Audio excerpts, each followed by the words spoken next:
Welcome back in my second video, اور آج ہم شروع کریں گے برلن کی پہچان اور سب سے مشہور مقام برنڈنبرگ گیٹ سے۔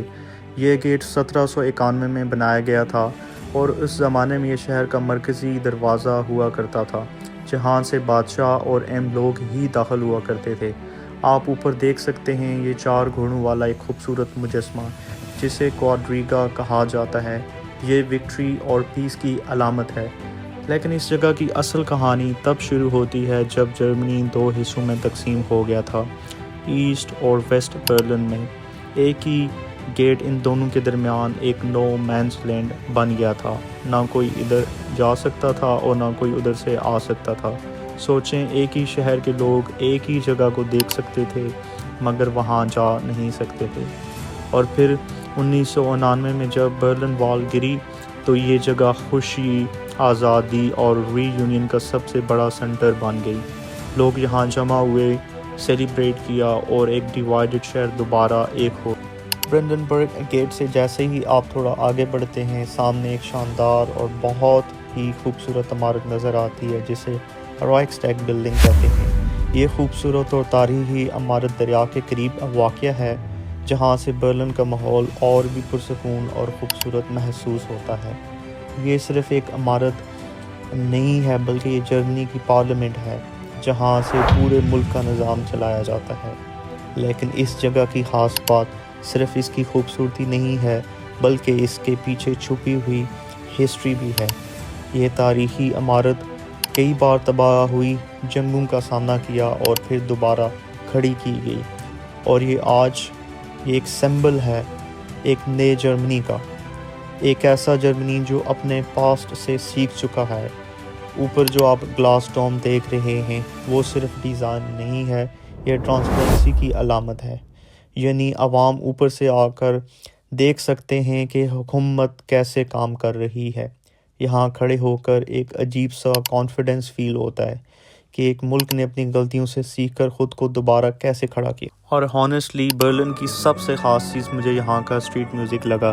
جب میں رائکسٹیگ بلڈنگ سے میموریل کی طرف جا رہا تھا تو راستے میں ایک بہت ہی خوبصورت مومنٹ ملا۔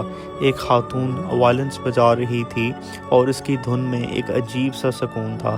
میں وہیں رک گیا اور بس کچھ دیر اسے سنتا رہا، کیونکہ ایسے مومنٹ ہی سفر کو یادگار بنا دیتے ہیں۔ اور پھر اس کے بعد میں پہنچا memorial to the Sinti and Roma victims of national socialism. یہاں کا ماحول بالکل مختلف تھا، نہ کوئی شور، بس ایک گہری خاموشی۔ جو چیز مجھے سب سے زیادہ متاثر کر گئی وہ یہاں لکھی ہوئی کرونالوجی تھی۔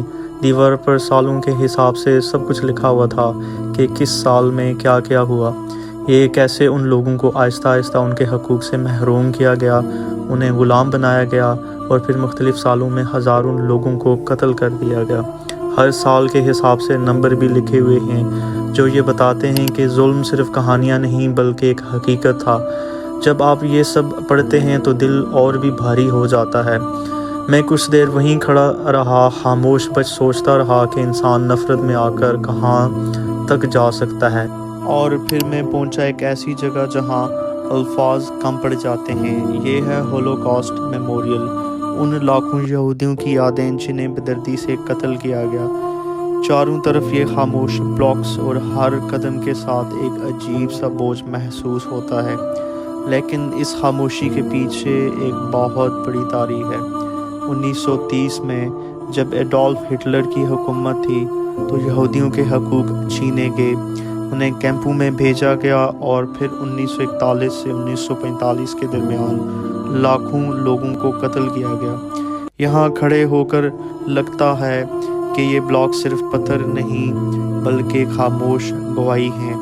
میں کچھ دیر وہیں کھڑا خاموش رہا اور بس صرف یہی سوچتا رہا کہ آج بھی ہولوکاسٹ صرف ایک تاریخ نہیں بلکہ یورپ کے لیے ایک خوف، ایک انتباہ کہ نفرت کہاں سے کہاں تک لے جا سکتی ہے، اور شاید یہی تاریخ کا سب سے بڑا سبق ہے۔